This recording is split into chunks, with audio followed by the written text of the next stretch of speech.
The last point I'm going to make on this is that Africans and Negroes are two different peoples. Race and skin colour are really a red herring. Okay, it's a kind of divisive lie that has been put about, and I'm going to go into this a bit more in detail. To separate people by perceived race is a distraction. Okay, so we all think that all black people are the same, basically, but they're not. Africans and Negroes are different. They have a different skeletal structure, different skull shape, and one interesting thing is African people, real Africans, cannot grow hair like Negroes can. So African men cannot grow beards. All right? African women cannot grow afros.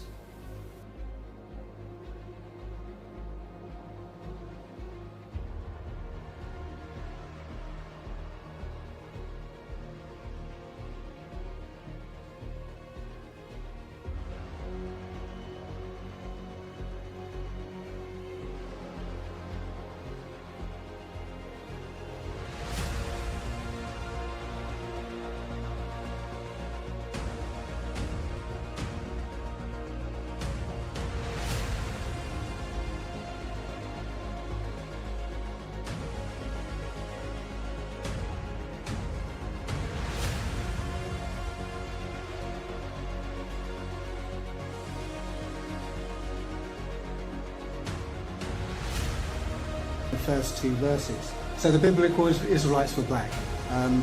It says that Ham, this is according to the Zondervan Bible Dictionary, Ham was the progenitor of the dark races, not the Negroes, or separate people, but the Egyptians, Ethiopians, Libyans, Canaanites. So it's telling you there that, again, the Egyptians and what became the Africans were black people.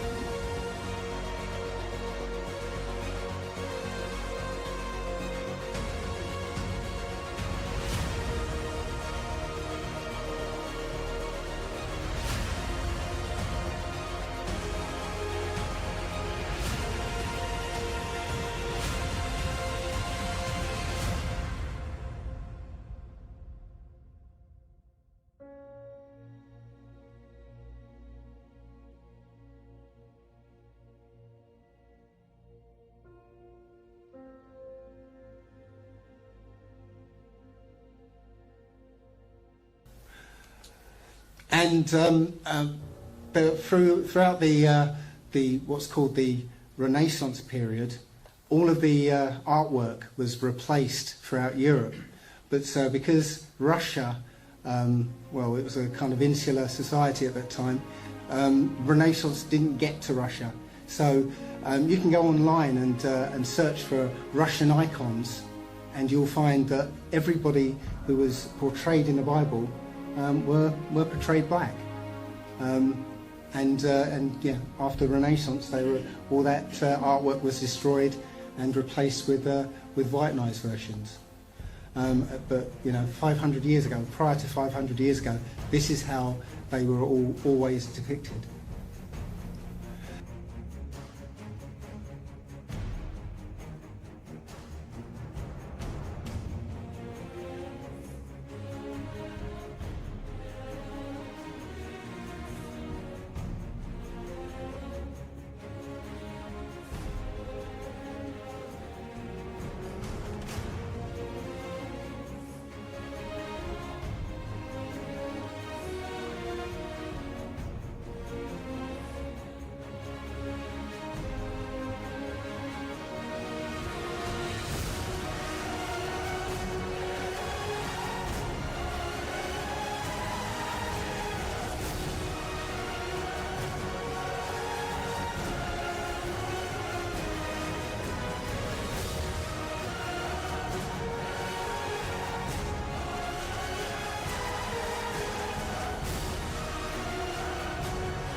depicted. And the last thing is that this man is the ex-president of Egypt, and he was quoted on television to say, "We can't accept the Jews because they left here black but came back white." So, and he literally said that on television, and yeah, he was murdered not long after that.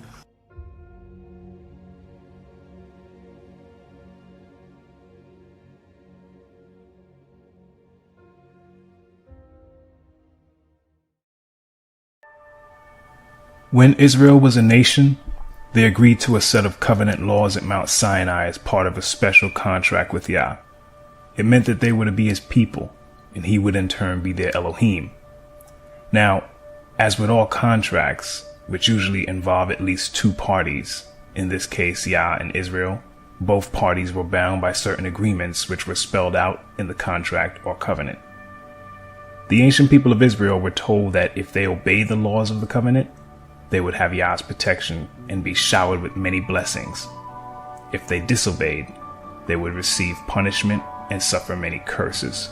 Sadly, our ancestors chose the latter, and following that fateful decision, the nation of Israel was thereafter thrust into a series of events that eventually resulted in a time of trouble and punishment whose ill effects are still felt to this very day.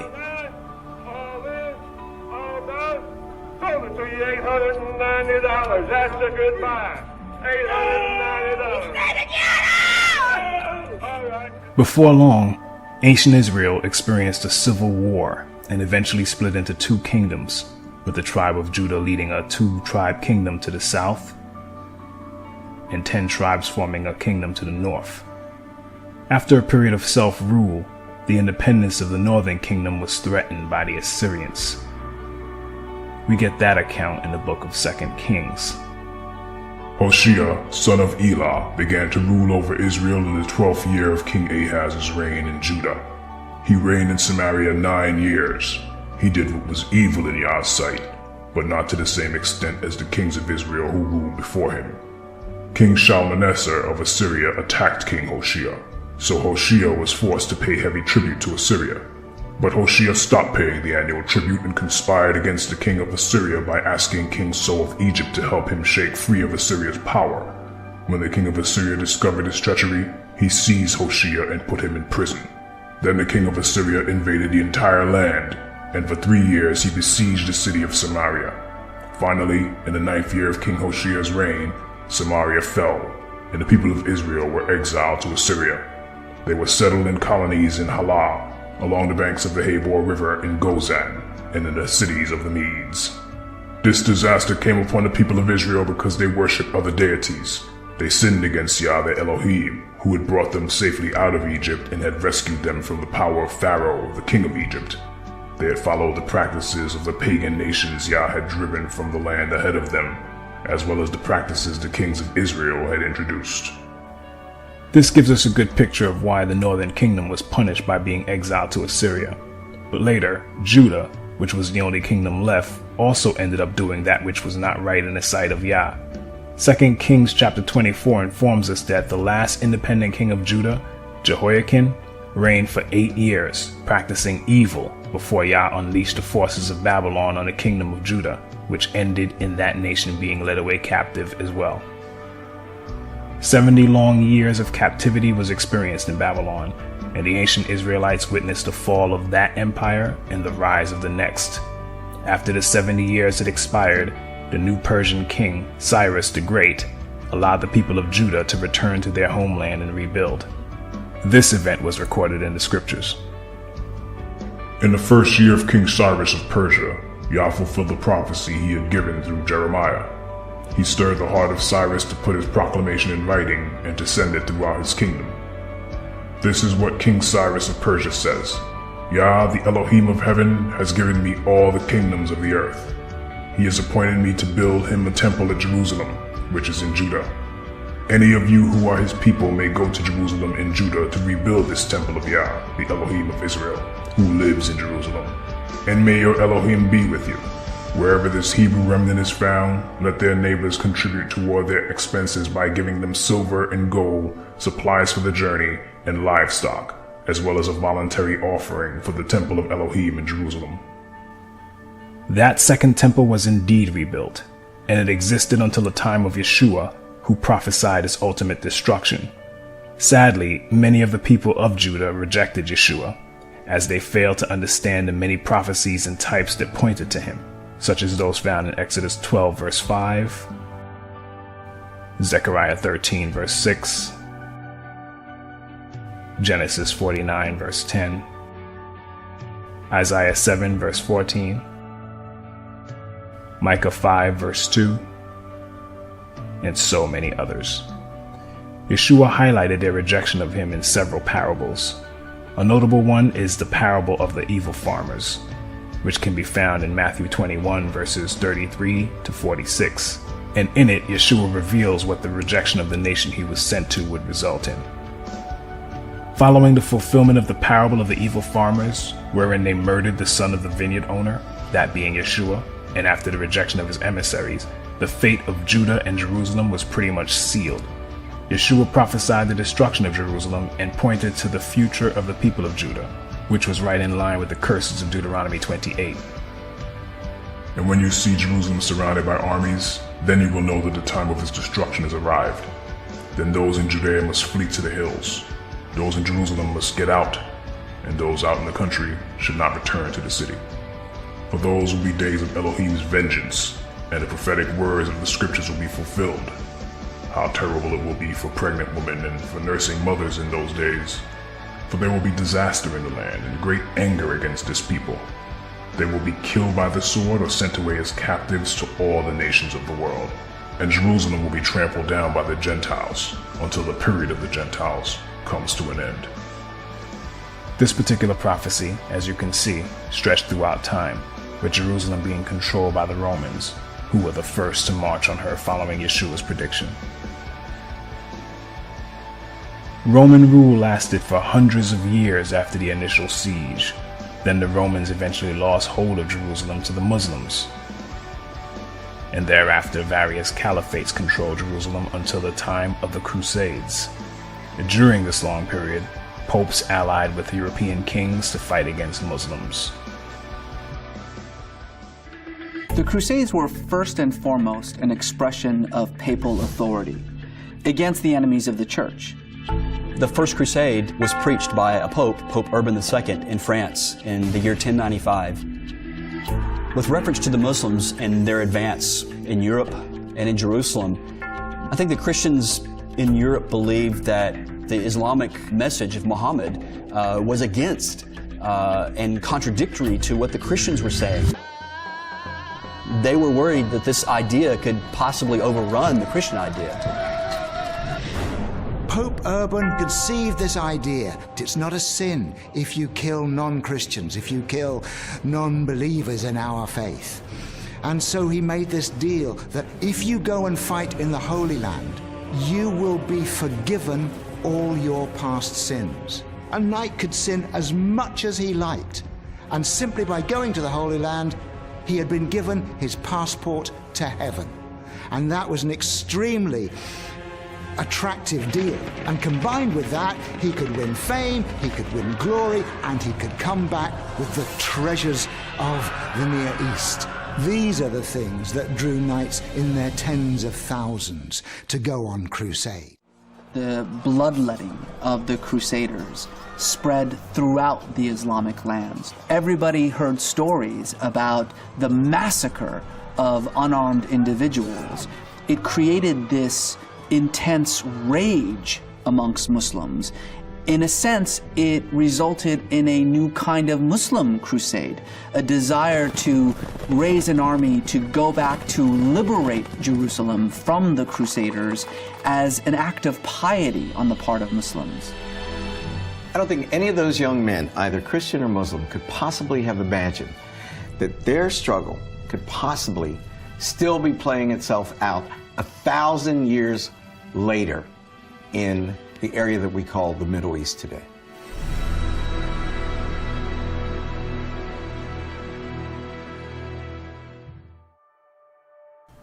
Following the Crusades, control of Jerusalem went from Mongol warriors to Egyptian Mamelukes to the Ottoman Empire, who surrendered Jerusalem to the British on December 9th, 1917. That event led to the modern-day circumstance, which allowed for the establishment of an Israeli state, which is currently occupied by Gentile posers pretending to be the people of Israel, as stated in Revelation chapter 2 verse 9 and chapter 3 verse 9. As prophesied by Yeshua, Jerusalem would be trampled down by the Gentiles until the period of the Gentiles comes to an end. That means that Gentiles would be in Jerusalem, trampling it down till the very last day when Yeshua comes. In other words, the people in that land calling themselves Israel are really Gentiles. But let one of them tell you himself. In his book, The 13th Tribe, Arthur Kessler, himself a so-called Jew, writes in the very first chapter, about the time when Charlemagne was crowned Emperor of the West, the eastern confines of Europe between the Caucasus and the Volga were ruled by a Jewish state known as the Khazar Empire. At the peak of its power, from the 7th to the 10th centuries AD, it played a significant part in shaping the destinies of medieval and consequently of modern Europe. The country of the Khazars, a people of Turkish stock, occupied a strategic key position at the vital gateway between the Black Sea and the Caspian, where the great eastern powers of the period confronted each other.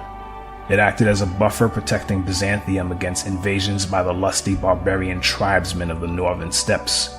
But equally, or even more important, both from the point of view of Byzantine diplomacy and of European history, is the fact that the Khazar armies effectively blocked the Arab avalanche in its most devastating early stages, and thus prevented the Muslim conquest of Eastern Europe. It is perhaps not surprising, given these circumstances, that in 732, after a resounding Khazar victory over the Arabs, the future Emperor Constantine V married a Khazar princess. In due time, their son became the Emperor Leo IV, known as Leo the Khazar. Ironically, the last battle in the war, AD 737, ended in a Khazar defeat. But by that time, the impetus of the Muslim holy war was spent. The caliphate was rocked by internal dissensions, and the Arab invaders retraced their steps across the Caucasus without having gained a permanent foothold in the north, whereas the Khazars became more powerful than they had previously been. A few years later, probably AD 740, the king, his court, and a military ruling class embraced the Jewish faith, and Judaism became the state religion of the Khazars. No doubt their contemporaries were as astonished by this decision as modern scholars were when they came across the evidence in the Arab, Byzantine, Russian, and Hebrew sources. What is in dispute is the fate of the Jewish Khazars after the destruction of their empire in the 12th or 13th century. On this problem, sources are scant, but various late medieval Khazar settlements are mentioned in the Crimea, in the Ukraine, in Hungary, Poland, and Lithuania. The general picture that emerges from these fragmentary pieces of information is that of a migration of Khazar tribes and communities into those regions of Eastern Europe, mainly Russia and Poland, where, at the dawn of the modern age, the greatest concentrations of Jews were found.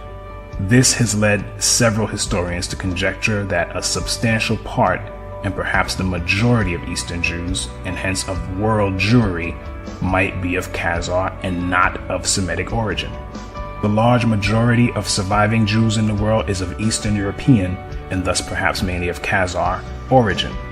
If so, this would mean that their ancestors came not from the Jordan, but from the Volga, not from Canaan, but from the Caucasus, once believed to be the cradle of the Aryan race, and that genetically they are more closely related to the Hun, Uyghur, and Magyar tribes than to the seed of Abraham, Isaac, and Jacob.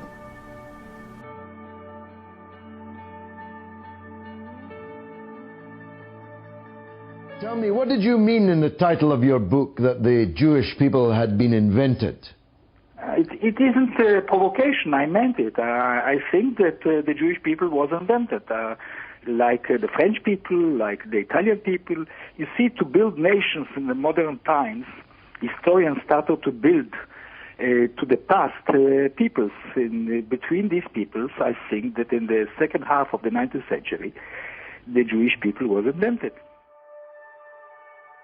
Shlomo Sand, an Israeli emeritus professor of history at Tel Aviv University, wrote a book called The Invention of the Jewish People, in which he agrees with a lot of what Arthur Koestler brought forth concerning the Khazarian origins of the so-called Jews.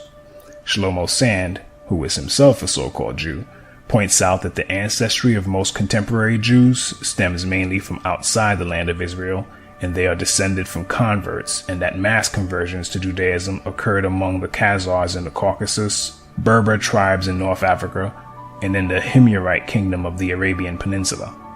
Yeshua said that a certain people would say that they are Jews but are not, and those people are the Khazars and their descendants who are among us today. And the fact that many sources can be found among these people which proclaim their true origins is astounding.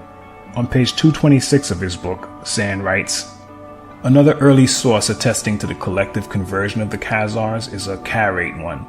In about 973 CE, one Yaakov Kerkasani, a scholarly traveler who was quite familiar with the regions around Khazaria, wrote a commentary in Aramaic on the verse, Elohim shall enlarge Japheth. Genesis 9:27. This is what the words mean. He will dwell in the tents of Shem, which grant him a favor and advantage. And some commentators think that this refers to the Khazars, who became Jews. What is interesting about the quote he cites and agrees with is the fact that they know and believe the prophecy concerning a people who would pretend to be of the tribe of Judah but are truly Gentiles. And they base this on Genesis 9 verse 27, which coincides with Revelation 2 verse 9 and 3 verse 9. What's more, most of the world is buying into this deception, and for the present day Khazarians, that's probably reason to celebrate.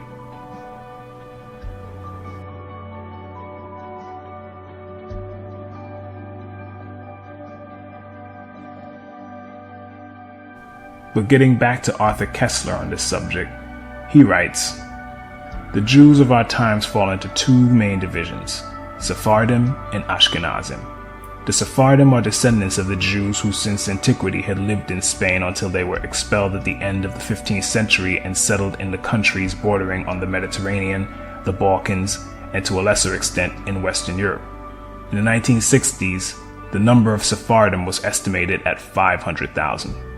The Ashkenazim, at the same period, numbered about 11 million. Thus, in common parlance, Jew is practically synonymous with Ashkenazi Jew. It should be mentioned that the Ashkenaz of the Bible refers to a people living somewhere in the vicinity of Mount Ararat in Armenia. The name occurs in Genesis 10 verse 3 and 1 Chronicles 1 verse 6 as one of the sons of Gomer, who was a son of Japheth.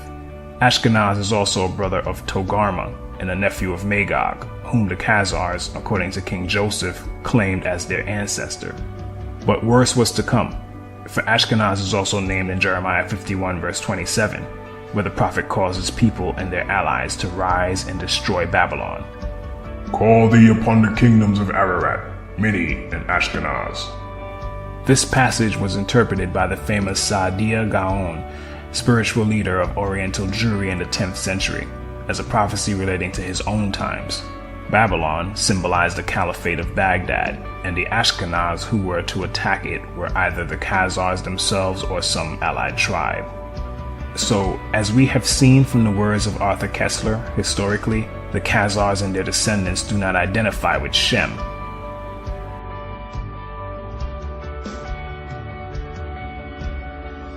But rather, they identify with Japheth.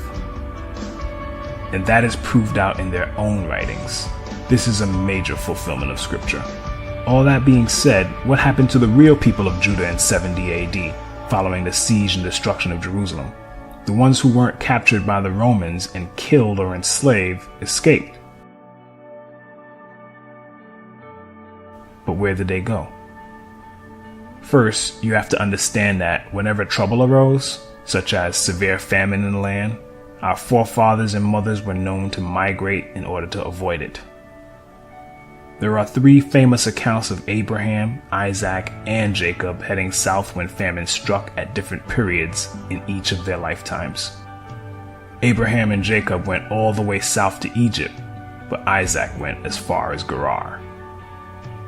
And let's not forget Joseph and Mary, who also fled south to Egypt with Yeshua to escape trouble. These acts are all somewhat prophetic, as they are a major clue as to what happened to the people of Judah following the destruction of Jerusalem.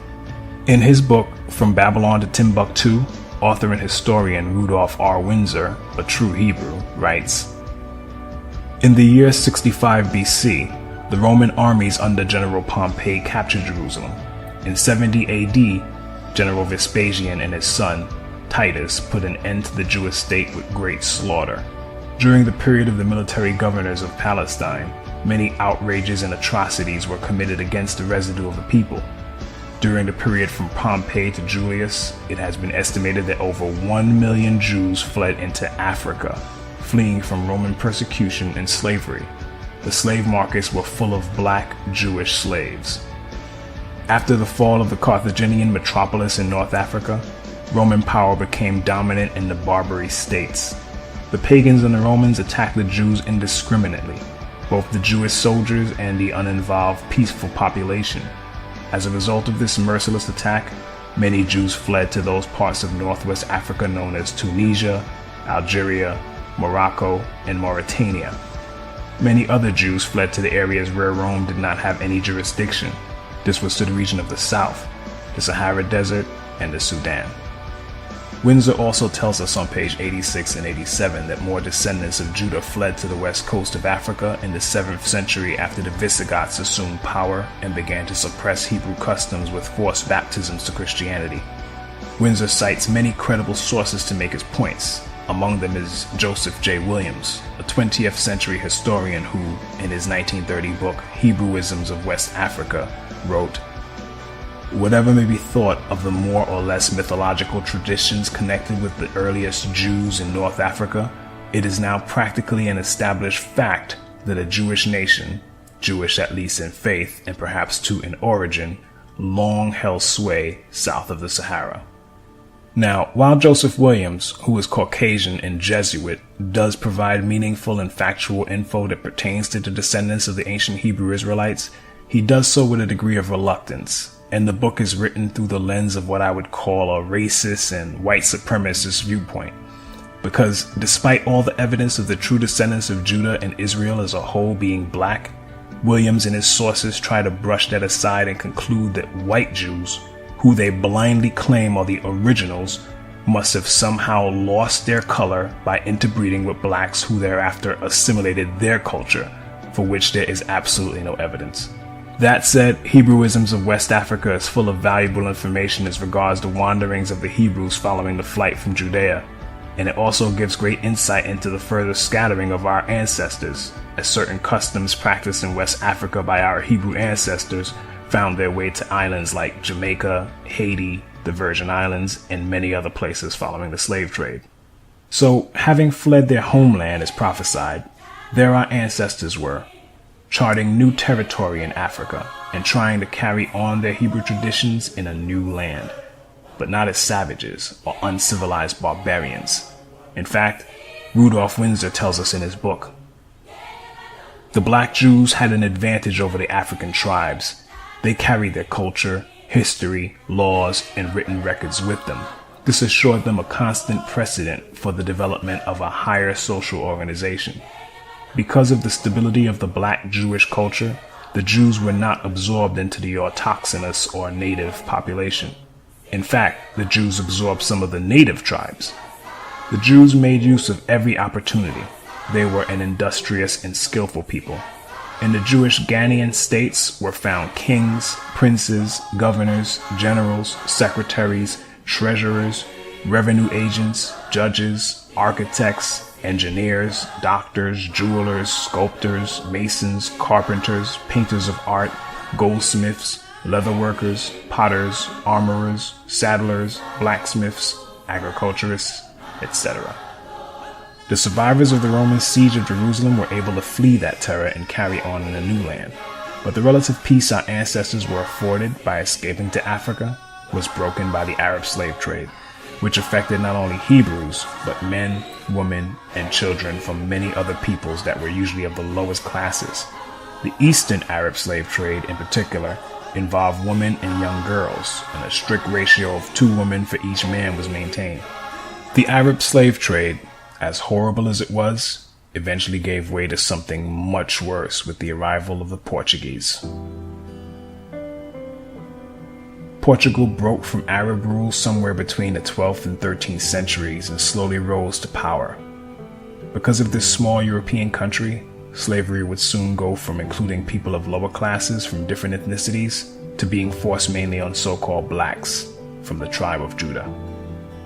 In the early 15th century, Portuguese shipbuilding in Lisbon and Porto adapted to the times, and the result was the caravel, a light and fast aerodynamic vessel that allowed Portuguese mariners to travel south along Africa's Atlantic coast in order to reach the gold-producing regions of sub-Saharan West Africa. After establishing several trading posts and colonies in the region, other markets began to open up, such as the lucrative commerce in India, and overseas expansion resulted from Portugal's many trade networks. The Portuguese became heavily active in slave trading in Africa around 1445, after they discovered the Cape Verde Islands and settled there.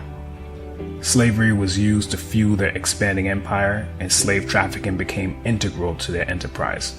When it became apparent that slavery was big business, a law had to be created to protect it. Thus, the sitting Pope, Pope Nicholas V, issued a papal bull, the strongest command of a pope, titled Romanos Pontifex, Latin for the Roman Pontiff. He issued the bull to King Alfonso V of Portugal on January 8, 1455, and it allowed the king to, and I quote, invade, search out, capture, vanquish, and subdue all Saracens and pagans whatsoever, and other enemies of Christ wheresoever placed, and the kingdoms, dukedoms, principalities, dominions, possessions, and all movable and immovable goods whatsoever held and possessed by them, and to reduce their persons to perpetual slavery. This was basically a license and go-ahead for King Alfonso, who alone was personally named in the papal bull, to send vessels to search out, capture, vanquish, subdue, and enslave Hebrews, particularly the people of Judah, whose existence, kingdom, and territory they were well aware of. The people of Judah were their primary concern, in fact, and they are the so-called Negroes who were rounded up and scattered throughout the 4 corners of the earth, just as Yeshua said they would be, back in Luke 21, verse 24. They will be killed by the sword or sent away as captives to all the nations of the world. And this also coincides with the curse of Deuteronomy 28, verse 64. For Yah will scatter you among all the nations, from one end of the earth to the other. When I say they were aware of who Judah was, I'm not conjecturing. Proof is in the record. If you do a Google search and type in a new and accurate map of Negro land, a list of results will pop up.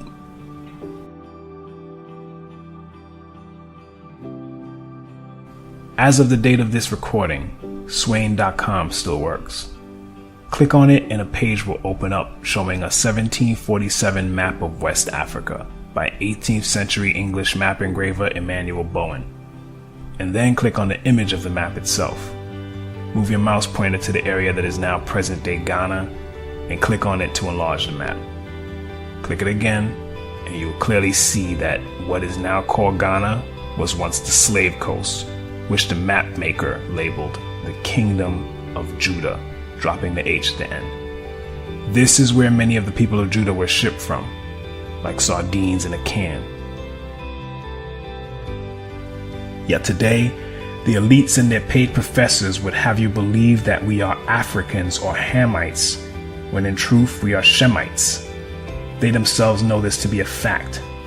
In Zondervan's Compact Bible Dictionary, for instance, the definition for Ham reads as follows. Ham, the youngest son of Noah, born probably 96 years before the flood, and one of 8 persons to live through the flood. He became the progenitor of the dark races, not the Negroes, but the Egyptians, Ethiopians, Libyans, and Canaanites. They say not the Negroes because Shem is the progenitor or father of the Negroes. Though both lines are comprised of so-called blacks, Africans and so-called African Americans are not the same. We are Hebrews and they are Hamites. But there are still many Hebrews in Africa, however. But getting back to our history, despite the papal bull pertaining solely to the King of Portugal, that didn't stop other empires and nations from getting in on the action.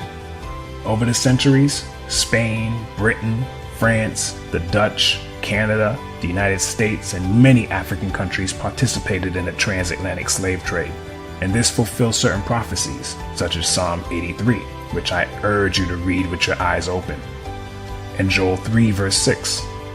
You have sold the people of Judah and Jerusalem to the Greeks, so they could take them far from their homeland. The sad fact is, Psalm 83 is still in full effect, as our collective enemies are still conspiring to keep us in the dark as concern our true identity, and they continue to miseducate us. They really mean to wipe out the memory of the people of Israel from the face of the earth. But Yah is not going to let that happen. And this documentary is merely one step toward that effort. The present situation we are in is solely due to our forefathers failing to keep the covenant law of Yah, and it falls to us in this generation to right that wrong. And Yah said that this would happen in our day. But I will spare some, for some of you will escape the sword when you are scattered among the lands and nations. Then in the nations where you have been carried captive, those who escape will remember me, how I have been grieved by their adulterous hearts, which have turned away from me, and by their eyes, which have lusted after their idols. They will loathe themselves for the evil they have done and for all their detestable practices, and they will know that I am Yah. I did not threaten in vain to bring this calamity on them. You see, we, the people of Israel, are not born deserving of that name. We are born as Jacobs, or supplanters and schemers. But to truly earn the right to be called Israel, we, like our father Jacob, will have to be faithful and wrestle with Yah until we are overcomers. Those of us who do this will be the ones who will truly be called Israel and form the remnant of the kingdom. Having said that, please don't let this be the end of your search for truth on this subject. Continue to dig for it and pray that Yah gives you discernment, since a great deal of deception is out there regarding this topic, and spread the word to your friends and family, and he or she that has ears to hear and eyes to see among them will get it. I hope that this brief history has enlightened you and brought a degree of understanding as concerns our past, which goes well beyond Africa. The so-called Negroes, blacks, and African Americans are actually the descendants of the people of Judah, and that is something they don't want us to know.